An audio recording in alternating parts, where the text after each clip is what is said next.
রাসূলুল্লাহ সাল্লাল্লাহু আলাইহি সাল্লাম দুনিয়াতে আগমন করলেন বনু হাশিম থেকে। তিরমিজির বর্ণনা 3605 নম্বর হাদিস।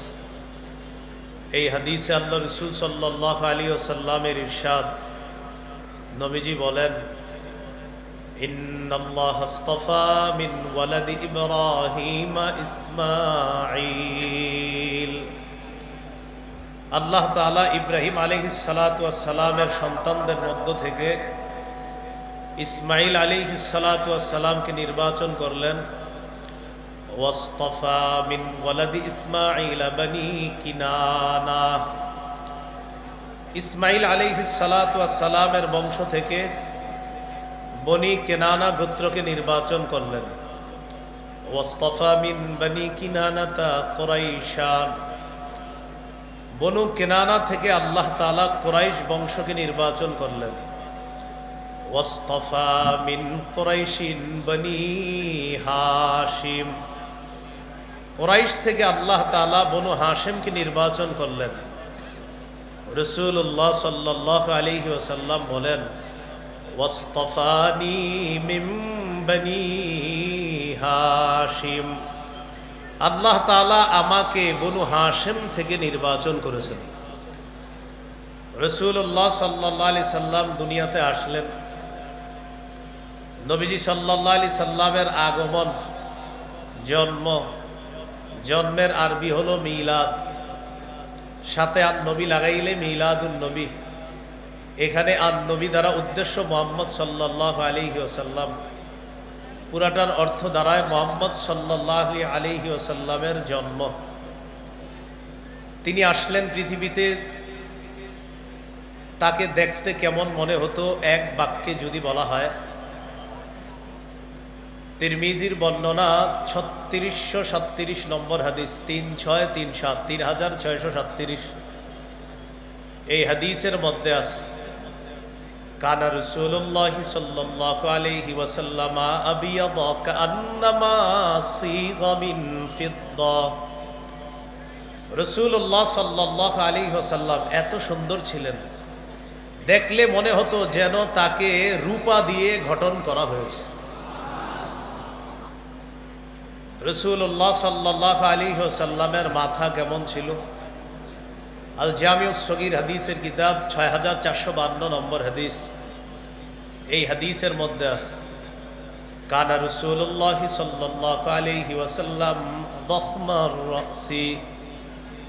রাসূলুল্লাহ সাল্লাল্লাহু আলাইহি ওয়াসাল্লামের মাথা তুলনামূলক একটু বড় ছিল, দেখতে অনেক সুন্দর লাগত। মাথার চুলগুলো কেমন ছিল, ঘন নাকি পাতলা? জাওয়াইদুল মুসনাদ 944 নম্বর হাদিস। কানা রাসূলুল্লাহ সাল্লাল্লাহু আলাইহি ওয়াসাল্লাম কাসীরা শা'রির রাসি। রাসূলুল্লাহ সাল্লাল্লাহু আলাইহি ওয়াসাল্লামের চুলগুলো ছিল ঘন। চুল কি লম্বা ছিল নাকি কোকড়ানো ছিল? সহিহ মুসলিমের বর্ণনা 2347 নম্বর হাদিস। আমাদের মাদ্রাসার পাঠ্যপুস্তক অনুসারে মোট হাদিস সংখ্যা হবে 3033টা। এটাই আন্তর্জাতিক রকম। এই হাদিসের বর্ণনাকারী আনাস ইবনু মালিক রাদিয়াল্লাহু তাআলা আন, তিনি বলেন, লা বিল জাদিল কাতিতি ওয়ালা বিসসাবতি। রাসূলুল্লাহ সাল্লাল্লাহু আলাইহি সাল্লামের চুলগুলো একেবারে কোকড়ানো ছিল না, আবার একেবারে সরু লম্বা ছিল না। তাহলে কেমন ছিল? এটা আরেক হাদিস থেকে জানি। আল জামিউস সগীর হাদিসের কিতাব 6475 নম্বর হাদিস। হাদিসের বর্ণনাকারী আবু হুরায়রা রাদিয়াল্লাহু তাআলা আন, তিনি বলেন, আন আবি হুরায়রা রাদিয়াল্লাহু তাআলা আনহু قال কানা রাসূলুল্লাহ সাল্লাল্লাহু আলাইহি ওয়াসাল্লাম রাজিলার রাস। রাসূলুল্লাহ সাল্লাল্লাহু আলাইহি সাল্লামের চুলগুলা ঈষৎ ঢেউ খেলানো ছিল, দেখলে মনে হতো চুলগুলা ঢেউ খেলতেছে, এমন ছিল। ইনফারাকাত আতীকাতুহু ফারাকা ওয়া ইল্লা ফালা। চুলের সামনে যদি অনায়াসে সিঁথি কাটতো তাহলে নবীজি চুলগুলা সিঁথি কাটতেন, অন্যথায় চুল সিঁথি করতেন না। অনায়াসে সিঁথি কাটলে সিঁথি কাটতেন। قد شمط مقدم رأسه ولحيته, চুলের সামনের কিছু অংশ আর দাড়ির কিছু অংশ পেকে গিয়েছিল। এই দাড়ি পাকা আর চুল পাকাগুলা ইদাদ দাহানা যদি তেল দিতেন লাম ইয়াতাবায়্যান, তাহলে পাকা দাড়ি পাকা চুল দেখা যেত না। ওয়া ইদা শাইসা তাবায়্যানা, আর যদি চুলগুলা একটু অগোছালো হতো তাহলে ওই সাদা দাড়ি আর চুল একটু স্পষ্ট হতো, সেটা দেখা যেত। এই হলো রাসূল সাল্লাল্লাহু আলাইহি ওয়াসাল্লামের চুলের বর্ণনা। চুলের পরিমাপ কতটুকু ছিল এই ব্যাপারে ওলামায়ে কেরাম সবাই এখানে, আমি আপনাদের কিন্তু বলতেও পারি না। ওলামায়ে কেরাম ছাড়া অন্য যারা আছে আপনারা তিনটা শব্দ মনে রাখবেন। 1 নম্বর ওয়াফরাহ, 2 নম্বর লিম্মাহ, 3 নম্বর জুম্মাহ। কানের অর্ধেক পর্যন্ত চুল, এটা হলো ওয়াফরাহ। 2 কান আর কাঁধের মাঝামাঝি চুল, এটা হলো লিম্মাহ। কাঁধ পর্যন্ত চুল, এটা হলো জুম্মাহ। হাদিস থেকেই চলেন, তিনটা চুলের পরিমাপ জেনে নেই। সহিহ মুসলিমের বর্ণনা 2344 নম্বর হাদিস। এই হাদিসের মধ্যে আছে কানা শারু রাসূলিল্লাহি সাল্লাল্লাহু আলাইহি ওয়াসাল্লাম ইলা আনসাফি উযুনাই, রাসূলুল্লাহ সাল্লাল্লাহু আলাইহি সাল্লামের চুলগুলো ছিল কানের অর্ধেক পর্যন্ত। বলেন তো এটাকে কি বলা হয়? ওয়াফরাহ। সহিহ বুখারীর বর্ণনা 5905 নম্বর হাদিস। এই হাদিসের বর্ণনাকারী কাতাদা রাদিয়াল্লাহু তাআলা তিনি বলেন, সাআলতু আনাস ইবনে মালিক রাদিয়াল্লাহু তাআলা আন শা'রি রাসূলিল্লাহ সাল্লাল্লাহু আলাইহি ওয়াসাল্লাম, আমি নবীজির সাহাবী, নবীজির খাদেম, 10 বছরের খাদেম হযরত আনাসকে জিজ্ঞাসা করলাম, নবীজির চুলগুলো কেমন ছিল একটু বলেন তো। হযরত আনাস রাদিয়াল্লাহু তাআলা আনহু জবাব দিলেন, লা বিসসাবতি ওয়ালাল জাদি, একেবারে সরু লম্বা ছিল না, আবার কোকড়ানো ছিল না। কেমন ছিল চুলগুলা? বাইনা উযুনাইহি ওয়া আতিকি, নবীজির চুল মুবারক গুলো ছিল 2 কান আর কাঁধের মাঝামাঝি, এটাকে বলা হয় লিম্মা। রয়ে গেল জুম্মা। সহিহ বুখারীর বর্ণনা 5904 নম্বর হাদিস। এই হাদিসের মধ্যে আছে কানা ইয়াদরিবু শা'রু রাসূলিল্লাহি সাল্লাল্লাহু আলাইহি ওয়াসাল্লাম মানকিবাই, রাসূলুল্লাহ সাল্লাল্লাহু আলাইহি সাল্লামের চুল মুবারক কাঁধ পর্যন্ত লম্বা হতো মাঝে মাঝে, এটাকে বলা হয় জুম্মা। এই হলো রাসূল সাল্লাল্লাহু আলাইহি সাল্লামের চুলের পরিমাপ। এবার মাথার পরে আমরা আসি চেহারা মুবারক কেমন ছিল। রাসূলুল্লাহ সাল্লাল্লাহু আলাইহি সাল্লামের চেহারা মুবারক কেমন ছিল এক কথায় বললে, সহিহ বুখারীর বর্ণনা 3549 নম্বর হাদিস। এই হাদিসের মধ্যে আছে কানা রাসূলুল্লাহ সাল্লাল্লাহু আলাইহি ওয়াসাল্লাম আহসানান নাসি ওয়াজহা, রাসূলুল্লাহ সাল্লাল্লাহু আলাইহি ওয়াসাল্লামের চেহারা মুবারক মানুষের মধ্যে সর্বাপেক্ষা সুন্দর ছিল, সবচেয়ে সুন্দর ছিলেন তিনি। তিরমিজির বর্ণনা 3638 নম্বর হাদিস। এই হাদিসের মধ্যে আছে লা বিল মুকালসাম, চেহারা একেবারে গোল ছিল না। তাহলে কেমন ছিল এটা মুসলিম থেকে জেনে নেই। 2344 নম্বর হাদিস। প্রশ্ন করা হলো ওয়াজহুহু মিসলুস সাইফ, আচ্ছা নবীজির চেহারা মুবারক কি তরবারির মতো ছিল? তো তিনি জবাব দিলেন লা বাল কানা মিসলাস সাই মিসলাস শামসি ওয়াল কমার, নবীজির চেহারা মুবারক ছিল চন্দ্র এবং সূর্যের মতো গোল সুন্দর। এর পুরা গোল না কিন্তু আপনার, কানাফি ওয়াজহিহি তাদভিরুন, কিছুটা গোল ভাব ছিল, পুরাপুরি গোল ছিল না এমন না। একটি হাদিস শুনেন, জাবের ইবনে সামুরা রাদিয়াল্লাহু তাআলা আনহুর বর্ণনা, তিরমিজির 2811 নম্বর হাদিস, 2811। এই হাদিসে আছে জাবের রাদিয়াল্লাহু তাআলা আনহু বলেন, রাআইতু রাসূলুল্লাহি সাল্লাল্লাহু আলাইহি ওয়াসাল্লাম, আমি আল্লাহর নবীকে দেখলাম ফি লাইলাতি ইদহিয়ান, জোছনা রাতে। আমি রাসূলুল্লাহ সাল্লাল্লাহু আলাইহি সাল্লামকে দেখলাম জোছনা রাতে। ফাজআলতু আনজুরু ইলা রাসূলিল্লাহি সাল্লাল্লাহু আলাইহি ওয়াসাল্লাম ওয়া ইলাল কমার, আমি একবার নবীর চেহারা মুবারকের দিকে তাকাইলাম, আরেকবার চাঁদের দিকে তাকাইলাম। আল্লাহর কসম, হুয়া আহসানু ইনদি মিনাল কমার, আল্লাহর কসম আমি চাঁদের দিকে দেখলাম, নবীর দিকে দেখলাম, চাঁদের চেয়েও নবীকে আমার কাছে বেশি সুন্দর মনে হয়েছে। আল জামিউস সগীরের মধ্যে আসছে ইয়াতালাল্লাহু ওয়াজহুহু তালাআলু আল কমারি লাইলাতাল বদরি, পূর্ণিমার রাতের চাঁদ যেমন সুন্দর, নবীর চেহারা মুবারক ঠিক তেমন সুন্দর উজ্জ্বল হয়ে যেত। এ হলো চেহারার বর্ণনা। রয়ে গেল কপাল। কপাল ছিল কেমন?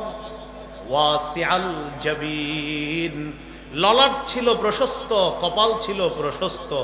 কপালের পরে দেখেন দুইটা ভুরু আছে। হ্যাঁ, এই ভুরু কেমন ছিল? আযাজ্জাল হাওয়াজিবি সাওয়াবিগা ফি গায়রি কান্নিন বাইনাহুমা ইরকুন ইউদিররুহুল গাদাব। নবীজির ভুরুগুলো ছিল বক্র, ঘন, সুন্দর, সরু ছিল বক্র। দুই ভুরুর মাঝে ফাঁকা ছিল, মিল ছিল না। ফি গায়রি কারনিন, একটা আরেকটার সাথে মিলিত ছিল না। মাঝখানে বাইনাহুমা ইরকুন, মাঝখানে একটা ছোট্ট রগের মতো ছিল। সাহাবায়ে কেরাম বলেন এত সুন্দর ছিল এটা। ইউদিররুহুল গাদাব, যখন নবী রাগ করতেন তখন এই জায়গার রগটা মত চমৎকার ভাবে স্পষ্ট হয়ে উঠত। যদি একটু রাগ করতেন এই জায়গায় আপনার রগটা হালকা স্ফীত হয়ে যেত, দেখতে বড় চমৎকার লাগতো, সুন্দর লাগতো।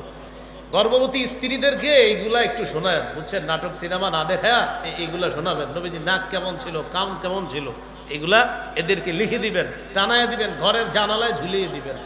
নাটক সিনেমা দেখেন, দেখার পর যে সন্তান পেট থেকে আসে পরে এটা গিয়া শাহবাগ গিয়ে ইসলামের বিরুদ্ধে কথা বলে। যেরকম ফ্যাক্টরি এখন সম্পদ তো এমনই আছে। আল্লাহ আমাদেরকে হেফাজত করেন। এই ছিল রাসূল সাল্লাল্লাহু আলাইহি ওয়াসাল্লামের ভুরু। এরপরে আপনার নবীজি সাল্লাল্লাহু আলাইহি সাল্লামের ভুরুর নিচে চোখ। চোখ কেমন ছিল? সহিহুল আদাবিল মুফরাদ কিতাবের নাম কিন্তু আল আদাবুল মুফরাদ, এটা ইমাম বুখারীর লেখা। এটার আপডেট ভার্সন হলো সহিহুল আদাবিল মুফরাদ, সেটা বিশাল হিস্টোরি, সহিহ, এটা অন্য জগৎ। তো সহিহুল আদাবিল মুফরাদ 988 নম্বর হাদিসের বর্ণনা। এই হাদিসের মধ্যে আছে কানা রাসূলুল্লাহ সাল্লাল্লাহু আলাইহি ওয়াসাল্লাম আযীমাল আইনাইন, নবীজি সাল্লাল্লাহু আলাইহি সাল্লামের চোখ তুলনামূলক একটু বড়, দেখতে ডাগর ডাগর চোখ বিশিষ্ট ছিল। জান্নাতীদেরকে আল্লাহ যে হুর দিবেন, এই হুরদের চোখ হবে ডাগর ডাগর চোখ বিশিষ্ট। আল্লাহ আমার নবীকে দুনিয়াতে এই ডাগর ডাগর চোখ ওয়ালা নবী বানায়ছে। চোখের ভিতরে মণি, এটা কেমন ছিল? আদআজাল আইনাইন, তিরমিজির বর্ণনা 3638 নম্বর হাদিস, লম্বা হাদিস। এখানে আসছে আদআজাল আইনাইন, চোখের দুই মণি ছিল খুব কালো, ঘন কালো ছিল। জাবির ইবনে সামুরা রাদিয়াল্লাহু তাআলা আনহু বলেন, রাআইতু রাসূলুল্লাহ সাল্লাল্লাহু আলাইহি ওয়াসাল্লাম, আমি আল্লাহ নবীকে দেখলাম, দেখার পর মনে মনে বললাম, কুলতু আকহালাল আইনাইন, নবীর চোখ মুবারক দেখে আমার মনে হলো চোখের মধ্যে সুরমা লাগানো। আমি নবীজির দিকে দেখলাম, দেখার পর আমার মনে হলো নবীর চোখে সুরমা দেওয়া। ওয়ালাইসা বিআকহালা, আসলে চোখের মধ্যে সুরমা দেওয়া না। এর মানে আমার নবীর দুই চোখ আল্লাহ এত সুন্দর করে বানিয়েছে, দেখলে মনে হতো সুরমা দেওয়া আছে, আসলে সুরমা দেওয়া না। আমরা সুরমা দিয়ে সুন্দর বানাইলে চোখ যেমন হয়, আল্লাহ সুরমা ছাড়াই নবীর চোখ এমন ভাবে বানায় দিয়েছে। এই ছিল চোখের সৌন্দর্য। চোখের পাশে রয়ে গেল নাক। নাক ছিল কেমন? আকনাল ইরনিন, নাক তুলনামূলক একটু উঁচা ছিল। লাহু নূরুন ইয়ালু, নাকের উপরের অংশে একটা আলো উদ্ভাসিত হতো, একটা নূর উদ্ভাসিত হতো। ও আবার নূর মানে কিন্তু নূরের তৈরি না, এখানে আবার একটা বিষয় বুঝতে হবে। হ্যাঁ, একে এক আজীব ঝামেলা। মানে আমরা অনেক সময় বলি অমুক রে, অমুক হুজুর রে, আল্লাহ মাশাআল্লাহ তার চেহারাটা কি নুরানি চেহারা। নুরানি মানে কিন্তু নূর না। নুরানি বললে কি নূরের তৈরি? আবশ্যক হয় না। লম্বা প্রমাণ আদি দেওয়া যাবে, অনেক প্রমাণ দেওয়া যাবে যে নূর বললেই নূরের তৈরি হয় না। বলে নূর বললে কিসের তৈরি হয় না? নূর। এই জন্য যারা নাকি নবীজিকে নূর বলে, তারা বলে কাদ জাআকুম মিনাল্লাহি নূর, এই আয়াত দিয়ে দলিল দেয়। এটার বিপক্ষে আমার লম্বা আলোচনা আছে যে নূর বললে যে নূরের তৈরি হয় না। অসংখ্য অগণিত দলিল দিয়েছি যে নূর বললে নূরের তৈরি হয় না। এর সবচেয়ে বড় প্রমাণ আল্লাহু নূরুস সামাওয়াতি ওয়াল আরদ, আসমান জমিনের নূর আল্লাহ, নাউজুবিল্লাহ, আল্লাহ কি নূরের তৈরি? জানি না। হ্যাঁ, আল্লাহ নূরুস সামাওয়াত আছে, তো নূর বললে যদি নূরের তৈরি হওয়া লাজেম হয়, তো আল্লাহ কি বলবেন? এই জন্য এইগুলা না না বুঝেন নাই, নূর বললে নূরের তৈরি না, এটা অসংখ্য জায়গা আছে। ওয়াজআলাল কমারা নূরা, আল্লাহ বলছে চন্দ্রকে করেছেন তিনি নূর। আর চাঁদ কি নূরের তৈরি? জানি না। অসংখ্য অগণিত প্রমাণ দেওয়া যায়, নূর বললে নূরের তৈরি হয় না। কিয়ামতের ময়দানে তো এমন হবে, ইমানদারদেরকে আল্লাহ তাআলা বলবেন যে ইমানদারদের সামনে পিছনে শুধু নূর আর নূর হবে। মুনাফিকরা বলবে নাক্তাবিস মিন নূরিকুম, একটু থামো না, তোমাদের থেকে একটু নূর নেই। তো ইমানদার নূরের তৈরি। এই জন্য নূর বললেই নূরের তৈরি হয় না। রাসূল সাল্লাল্লাহু আলাইহি সাল্লামের নাক একটু উঁচা ছিল, এখান থেকে নূর উদ্ভাসিত হতো, আলো উদ্ভাসিত হতো। এই ছিল নাকের বর্ণনা। রয়ে গেল নিচে গাল। গাল মুবারক কেমন ছিল? সাহলাল খাদ্দাইন, ছিল সমান। দেখেন, সমান বললে মাথায় আসতে পারে এটা কেমন সমান, কিভাবে? মোট কথা, মানুষের গাল যেমন সুন্দর হতে পারে, আল্লাহ নবীর গাল ঠিক তেমন সুন্দর করে বানিয়েছিল। গালের পরে রয়ে গেল দাড়ি মুবারক কেমন ছিল? কাসাল লিহিয়া, দাড়ি ছিল ঘন। এরপরে একটু নিচে আসেন, দাঁত মুবারক কেমন ছিল? মুফাল্লাজাল আসনান, সামনের দাঁত কিছুটা ফাঁকা ছিল, সুন্দর ছিল সামনের দাঁতগুলা, কিছুটা ফাঁকা, দেখতে অস্বাভাবিক সুন্দর লাগতো। রয়ে গেল মুখের ভিতরের থুতু, এই থুতু মুবারক কেমন ছিল? সহিহ বুখারীর বর্ণনা 4210 নম্বর হাদিস। খায়বারের যুদ্ধ, এই খায়বারের যুদ্ধের দিন রাসূলুল্লাহ সাল্লাল্লাহু আলাইহি সাল্লাম বললেন, আন সাহাল ইবনে সাঈদ الساعدي رضي الله تعالى عنه قال قال رسول الله صلى الله عليه وسلم يوم خيبر لأعطين الراية غدا يحب الله ورسوله ويحبه الله ورسوله রাসূলুল্লাহ সাল্লাল্লাহু আলাইহি সাল্লাম বললেন, আমি আগামীকাল পতাকা এমন এক ব্যক্তিকে দিব যে আল্লাহকে ভালোবাসে, রসুলকেও ভালোবাসে, আর আল্লাহ এবং তার রসুলও তাকে ভালোবাসে। এমন এক ব্যক্তিকে আমি আগামীকাল পতাকা দিব। ইয়াফতাহুল্লাহু আলা ইয়াদাইহি, আল্লাহ তাআলা তার হাতে খায়বার বিজয় করবেন বলে আমি নবী আশাবাদী। সাহাবী সাহাল ইবনু সাদ রাদিয়াল্লাহু তাআলা আনহু বলেন, ফাবাতান নাসু ইয়াদুকুনা লাইলাতাহুম, সব সাহাবীরা রাতের বেলা ঘুমায় না। সমস্ত সাহাবীরা আলাপের মধ্যে কাটিয়ে দেয় আর টেনশন করে, আইয়ুহুম ইউতাহা, না জানি আগামীকাল পতাকা কার হাতে দেয়। সবার আশা, না জানি নবী পতাকাটা কাকে দেয়, যদি আমাকে দিত, যদি আমাকে দিত। মানে আশা হলো যে রাসূল সাল্লাল্লাহু আলাইহি সাল্লাম পতাকা কাকে দিবে, তো এই পতাকা পাওয়ার জন্য সবাই আশা করতেছে।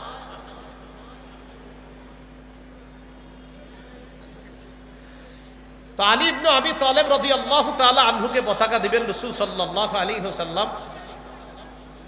আচ্ছা, হারে ফেলা যাও, তো সবাই টেনশন, মনে হয় পতাকাটা আমাকেই দিবে। পরের দিন সবাই নবীজি সাল্লাল্লাহু আলাইহি সাল্লামের সামনে আসছে। আসার পর রাসূলুল্লাহ সাল্লাল্লাহু আলাইহি সাল্লাম বললেন, আইনা আলী ইবনে আবি তালেব, আচ্ছা আলী কোথায়? এই কথা বলার পর সাহাবায়ে কেরাম জবাব দিলেন, ইশতাকি আইনাই, হুজুর আলীর তো চোখে সমস্যা। নবীজি বললেন, তার কাছে লোক পাঠাও, ডাকো। আলী রাদিয়াল্লাহু তাআলা আনহুকে ডাকলেন। ডাকার পর ফাবাসাকা রাসূলুল্লাহ সাল্লাল্লাহু আলাইহি ওয়াসাল্লাম ফি আইনাইহি, রাসূলুল্লাহ সাল্লাল্লাহু আলাইহি সাল্লাম তার দুই চোখের মধ্যে থুতু দিয়ে দিলেন। থুতু দেওয়ার সাথে সাথে হযরত আলী চোখ দুইটা ভালো হয়ে গেছে। সাহাবী বলেন, এমন ভালো হলো যেন তার চোখের মধ্যে কোনো সমস্যাই কখনো ছিল না, এমন ভালো হয়ে গেল তার দুই চোখ। এই ছিল রাসূল সাল্লাল্লাহু আলাইহি ওয়াসাল্লামের থুতু মোবারক। তো যাই হোক, রাসূলুল্লাহ সাল্লাল্লাহু আলাইহি ওয়াসাল্লামের জীবনী নিয়ে আলোচনা চলছে, হবে, চলতে থাকবে ইনশাআল্লাহ। বড় বড় উলামায়ে কেরাম আলোচনা করবে ইনশাআল্লাহ। আজকে অন্তত যতটুকু জানলাম যে রাসূল সাল্লাল্লাহু আলাইহি সাল্লাম জন্মের পরে তিনি কেমন ছিলেন, দেখতে কতটা সুন্দর ছিলেন, এই বর্ণনা জানলাম। সর্বশেষ কথা, মিলাদ অর্থ জন্ম, মিলাদুন নবী অর্থ মুহাম্মদ সাল্লাল্লাহু আলাইহি সাল্লামের জন্ম। মিলাদ বললে যেন কারো মাথায় এটা না আসে যে মিলাদ মানি কিছু নাচানাচি আর কিছু করার পর একটা মুনাজাত হবে, এরপর কিছু বিলাই হবে, বিতরণ হবে আর খাবো। মিলাদ মানি কিন্তু এটা না। মিলাদ মানি মুহাম্মদ সাল্লাল্লাহু আলাইহি সাল্লামের জন্ম, এই কথাটা সবাই মাথায় রাখবো। আরেকটা হলো সিরাত, নবীজির জীবনী। যাই হোক, আল্লাহ রসুল সাল্লাল্লাহু আলাইহি সাল্লামের জীবনী যেন আমরা আমাদের জীবনে বাস্তবায়ন করতে পারি, আল্লাহ তৌফিক দান করেন। সুবহানাল্লাহি ওয়া বিহামদিহি, সুবহানাকাল্লাহুম্মা ওয়া বিহামদিকা আশহাদু আল্লা ইলাহা ইল্লা আনতা আস্তাগফিরুকা ওয়া আতুবু ইলাইক। আমিন। ওয়া আখিরু দাওয়ানা আলহামদুলিল্লাহ।